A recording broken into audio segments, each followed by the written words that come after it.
શું હાલે મામા બીજું? અરે મોજ મોજ હો. બાપુ આજ હું કાળો બે શહેરમાં ગયા હતા, તમારા માટે એક જોરદાર વસ્તુ લાવ્યા છે.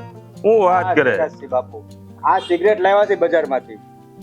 આ પીવો એક કસ મારો અને આમ પણ આ સિગરેટના ધુમાડા તમારા મોઢે શોભે. હું વાત કરે? હા હા હળગાવો હળગાવો.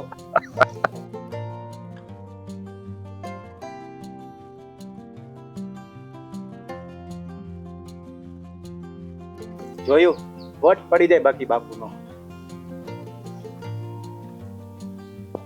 જોયું ને બાપુ? વાહ પગલા વાહ.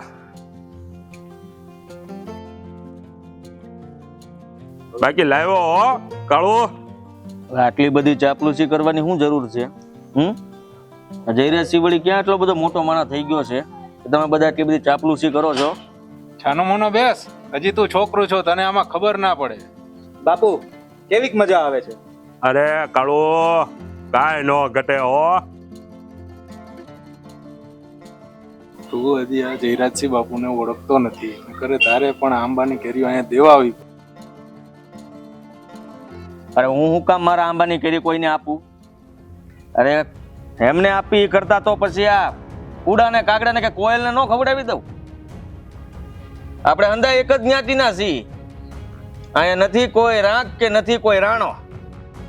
તો પછી આવી રજવાડી ભટાઈ મને ન શોભે. એ યા કોણ મરદ મુચાળો ચાંદા કરે? પેલા જે કેવું એમ હામું આવીને કે ને એટલે આખો ડાયરો સાંભળે. યારું નો ઘૂસ ઘૂસ ઘૂસ ઘૂસ કર્યા કરે. અરે જયરાજસિંહ આ હું જ બોલતો હતો. આ ગુંદાળા ગામનો વીરસિંહ. હા હું ગુંદાળા ગામનો મુખી છું ને. હા તો બોલો ભાઈ, એનું પેટમાં દુખે તમને? આપણે અંધા એક જ જ્ઞાતિના છીએ એટલે ભાઈઓ થાય. કોણ નાનું ને કોણ મોટું. તો આ બધા તમારી ચાપલુસી કરે છે તો તમને દુઃખ થવું જોઈએ. એમાં તમે આટલા બધા હરખાવશો હે ને? તઈ તો ગુંદાળા ગામને ફરતે ગઢ બંધાવી રાખજે. હા તો હાયલો આવજે. આ હું ભલે રહ્યો નાના ગામનો ધણી, આ ગઢ તો નહીં સણાવું, પણ જ્યારે તું કટક લઈને આવીને ત્યારે કળસો લોટો ભરીને આ ગામના પાદરે ઊભો રહે આ તારી શોભથી મહેમાન ગતિ કરવા હાટો. લે તે વીરસી, હવે તારા ગુંદાળા ગામની માથે મીઠાના હળ નો આકું ને તો મારું નામ પણ જયરાજસિંહ નહીં. અરે હા હા બાપુ આવું ગજબ ના કરો. આ વીરસિંહ તો નાનું બાળક કહેવાય. સમુદ્ર હૃદય રાખીને એને માફ કરી દો. ના ના, આ મારું નોતરું છે ને એ અફર જાણો. હું એ તમારી વાટ જોઈ. અમે તો સમો વળ્યા, આ બધાની જેમ નહીં કે જે તમારાથી બી ને આ તમારી સાપલુસી કરે. એ મારા લોહીમાં નથી. વીરસી, મોઢું સંભાળીને બોલો. અરે તમે હોવ કે દિલ્હીનો ધણી, આ નજરાણા દેવાનો મને મોહ નથી. અહીંયા બાંધે એની તલવાર અને ગા વાળે અર્જન, એમાં અમારે ભેદભાવ ના હોય. હાલો ત્યારે, રામ રામ.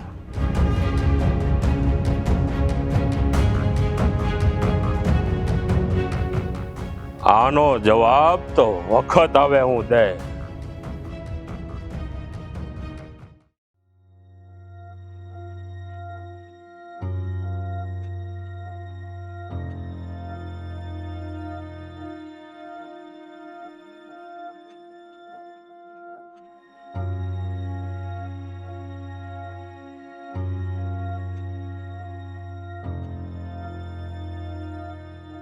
કાંઈ ઉપાધિમાં હોય એવું કેમ લાગે છે? આ ડુંગરપુર ગામના મુખી જયરાજસિંહ હારે વેર બાંધીને આવ્યો છું. પણ કેમ બેટા?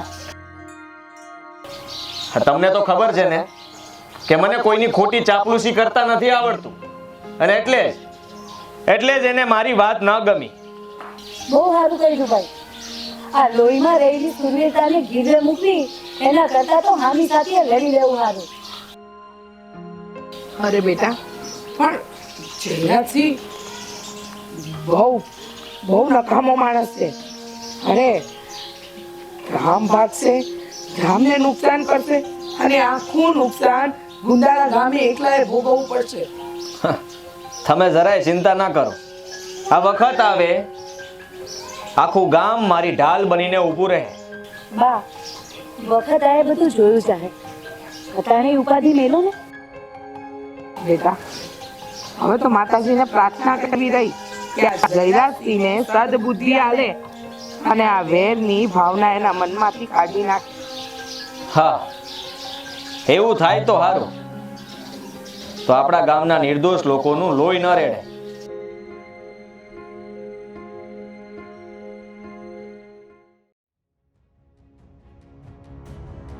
ભાઈઓ, આવલો ગુંદાળા ગામનો વીરસિંહ કાલે આપણા પાદરમાં આવીને વેર બાંધીને ગયો છે. હા હો બાપુ, એને આપણા ગામનું પાણી બતાવવું જ પડે હો. કાલે હવારનો સૂરજ ઉગે ને તો ગુંદાળા ગામમાં મરસિયા ગવાતા હશે, અને જો હવારનો સૂરજ ઉગે ને મરસિયા ન ગવાય ને તો મારું નામ પણ જયરાજસિંહ નહીં. કળો, હા બાપુ. તું જા ગુંદાળા ગામમાં જઈને પેલા વીરસિંહને કેણ દે કે જયરાજસિંહ આવે છે, આપદો રહેજે. બેટા તું બહારગામ જાશો? હા, આ મારા મિત્ર દશરથ એનું કહેણ આવ્યું છે. આ નાતનું થોડું કામ છે એટલા માટે મારે જવું પડશે. પણ બેટા તું અત્યારે ન જાય તો ન ચાલે. આમ પણ તને ખબર છે કે આ ઓલો જયરાજસિંહ તારા માથે તાપીને બેઠો છે અને ચોકા પાછળથી પીટકા કર્યો તો. એટલે આ એનાથી ડરીને હું બાયલાની જેમ ઘરમાં પડ્યો રહું એમ? એવું ક્યારેય નહીં બને. હું જઈશ અને હું કઈ એનાથી ડરતો નથી. બા ભાઈની વાત સાચી છે. એનાથી બીને કઈ મરી તો નથી જવાતું. વ્યવહારિક કામ હોય જવું તો પડે ને. તમારા બંને ભાઈ બહેનની વાત હાવ સાચી છે, પણ પરિસ્થિતિ અત્યારે ગંભીર છે. જ્યાં સુધી પરિસ્થિતિ થાળે ન પડે ત્યાં સુધી તો આપણે થોભી જવું પડે ને. તમે ઉપાધિ કરો માં ભાઈ, હું શું ના આયા. જયરાજસિંહ આવે ને તો એના વધામણા અને પોખણા કરવા હું શું. તમે કાંઈ ચિંતા ના કરો. સારું બા, હવે હું જાઉં છું. હા બેટા. હા, તમે જરાય ચિંતા ન કરતા, હું વખતસર આવી જઈશ. હા વખતસર વેલો આવી જશે. મને આ મુઆ જયરાજસિંહ પર જરાય ભરોસો નથી. એને પીઠ પાછળ ઘા કરવાની ટેવ છે બેટા. સારું, એ હું મારું ધ્યાન રાખીશ બસ. અને બેન, તું બાનું ધ્યાન રાખજે. હવે હું જાઉં. હા, જય માતાજી. જય માતાજી. કેવું સારું છે ને? હા હો.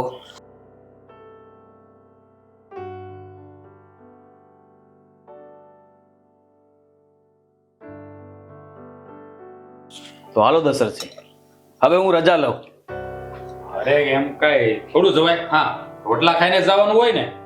હા ભાઈ, આ જમવાનું ટાણું થઈ ગયું છે, જમીને જાજો. કયો ને મોટા ભાઈ. અરે ના ના, હું મારા બાને કહીને આવ્યો હતો કે જેવું કામ પતે એટલે વહેલાસર ઘરે આવી જાય, એટલે મારે જવું પડશે. ભાઈ, હું તમને ક્યાં રાત વાસો કરવાનું કહું છું? હા, રોટલા ખાઈ નીકળી જાયજો ને. હા, હાશી વાત છે મોટા ભાઈની. અરે ભાઈ, તમે સમજતા નથી.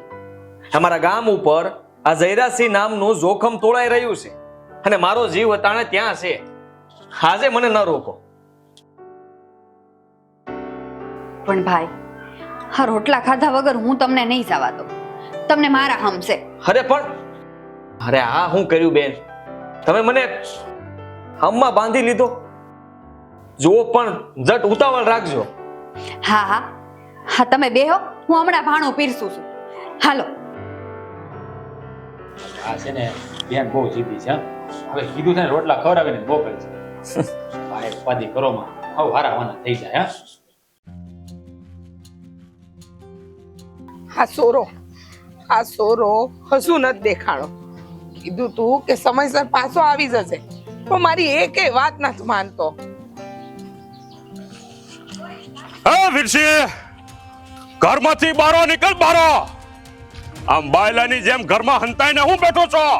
આમ મરદ થા ને ઘરમાંથી બહાર નીકળ. અરે શાંતિ રાખો જયરાજસિંહ. આ મારી ડેલીએ ચડીને બરાડા પાડવાની કોઈ જરૂર નથી. તો પછી તારા દીકરા વીરસિંહને કે બહાર આવે, અને ઈ જ ડુંગરપુરમાં આવીને મારી સાથે વેર બાંધીને ગયો છે. કે તારા દીકરાને બહાર નીકળે ને માટી થાય. નસીબ હારા છે તારા કે આજે મારો સોરો અહીં મારી ડેલીમાં હાજર નથી. ઓ જયરાજસિંહ, તમે તો તમે તમારી ટેવ પ્રમાણે પીઠ પાછળ ઘા કરવા આવી ગયા એમ ને? આજે મારો ભાઈ જ્યારે ઘરની બહાર ગયો છે ત્યારે ગામ ભાંગવા આવ્યા છો? પીઠ પાછળ નહીં, હામી છાતીએ લડવા આવ્યો છું. અને આજે તો વીરસિંહનું પાણી માપી લેવું છે. મારો ભાઈ આવે ને ત્યારે મોઢે મોઢ વાત કરી લેજો, અને આ તલવારનું પાણી ત્યારે જ માપી લેજો. બાકી બે હાથ જોડીને વિનંતી કરું છું કે અહીંથી ચાલ્યા જાઓ.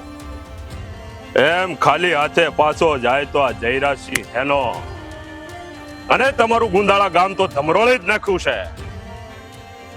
હવે માત્ર તમારું ઘર જ બાકી છે ને આ જયરાજસિંહ ખાલી હાથે કોઈ દિવસ નહીં જાય. એટલે તમે કેવા શું માંગો છો? આ અંદર બાંધેલો ઘોડો વીરસિંહને જીવ કરતા પણ વધારે વાલો છે ને? અને હાથ પણ ન લગાડતા, નહીં તો ભારે પડી જાય. હવે તો આ ઘોડો જ લઈને જઈશ, અને આ જગતને બતાવી દઈશ કે આ જયરાજસિંહ સાથે દુશ્મની કરવી કેટલી પારે પડે છે. અને પછી ભલે વીરસિંહ જીવે ત્યાં સુધી મોઢું નીચું કરીને હાલે. પાછા વળી જાઓ જયરાજસિંહ, નહીં તો ભારે પડી જાય. પાછો વળે તો હવે આ જયરાજસિંહ હેનો. ચલ હટ.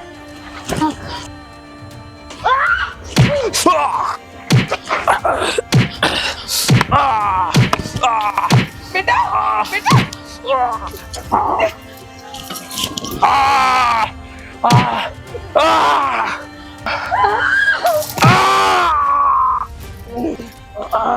બેટા, તે આ શું કર્યું?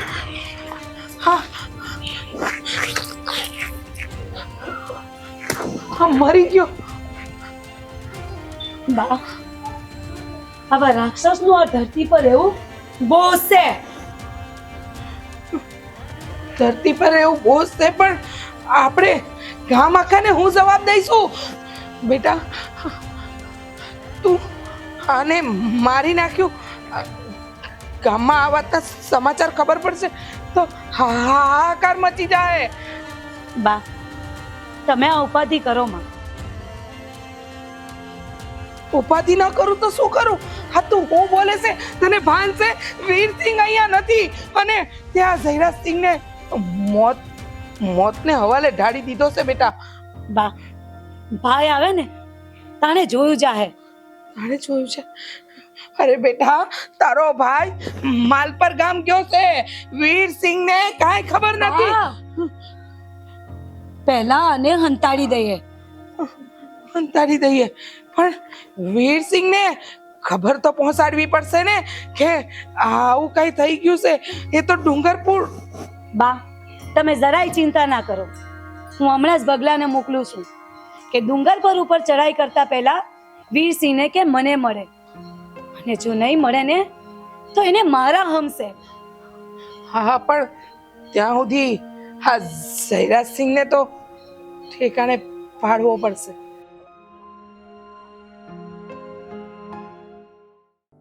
તમારો ખૂબ ખૂબ આભાર હા મહેમાન ગતિ માટે. હાલો ત્યારે હવે મને રજા આપો. જય માતાજી. જય માતા. બાપુ, ગજબ થઈ ગયું. કેમ? શું થયું? જયરાજસિંહ આપણા ગામમાં આવીને આખું ગામ વેર વિખેર કરી નાખ્યું. હું વાત કરે છે તું? હા, મારો બેટો કાયર પાછળથી દગો કર્યો એને. જે વાતની મને ભીખ હતી એ જ થયું. મારી ગેરહાજરીમાં મારા ગામ ઉપર હુમલો કર્યો. સાલાને હું છોડીશ નહીં હવે. પણ વીરસિંહ બાપુ, જયશ્રી બેને પેલા ગુંદાળા ગામ બોલાવ્યા. અરે ગામમાં આવીને હું શું મોઢું બતાવું? પણ વીરસિંહ બાપુ, જયશ્રી બેને એના કસમ ખાધા છે, તમારે પેલા ઘરે જવું પડશે. વીરસિંહ, હા બેને હમ દીધા છે ને તો નક્કી કંઈક વાત હશે. પહેલાં તમે ગુંદાળા જાઓ અને તમે ગુંદાળા પહોંચો. હું હમણાં છે ને માણસોનો કટક લઈને તમારી પાછળ આવું છું. જાઓ. સારું, હા બેનને મોઢું બતાવી દઉં છું, પછી હું જાઉં છું અજયરાજસિંહ પાસે.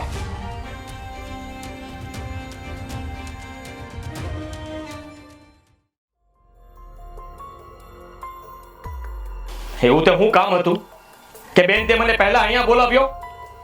ભાઈ, તમારે ડુંગરપુર ઉપર ચડાઈ કરવા જવું હોય તો જાજો, પણ મેં પણ આ ગામમાંથી કટક કોરું નથી જવા દીધું. એટલે તમે જાતે જ જોઈ લો.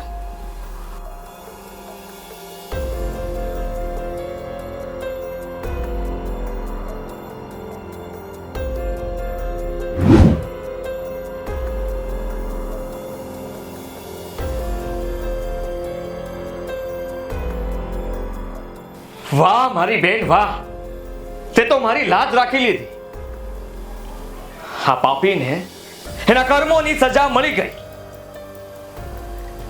ભાઈ, મેં તમને કહ્યું હતું ને કે તમે જરાય ઉપાધિ ના કરો. આખરે હું પણ એક સુરવીર ભાઈની બેન છું, તો એમ પાછા પગલા થોડા ભરું. હા, સાચી વાત છે તારી, પણ ઘણા લોકો મારી વાતો કરતા હતા કે આ વીરસિંહને કોઈ ભાઈ નથી કે એની પીઠ પાછળના ઘા ઝીલી શકે. પણ આજે હું ગર્વથી કહી શકું કે મારે એક સિંહણ જેવી બેન છે. હા, લોકો કહે છે ને કે દીકરા અને દીકરીમાં ભેદ હોય છે, પણ એ હંધી વાત ખોટી. વખત આવે ને ત્યારે દીકરી પણ દીકરાની ખોટ પૂરી કરે છે. હા બા, મારી સિંહણ જેવી બેને મારું માથું ગર્વથી ઊંચું કરી નાખ્યું છે.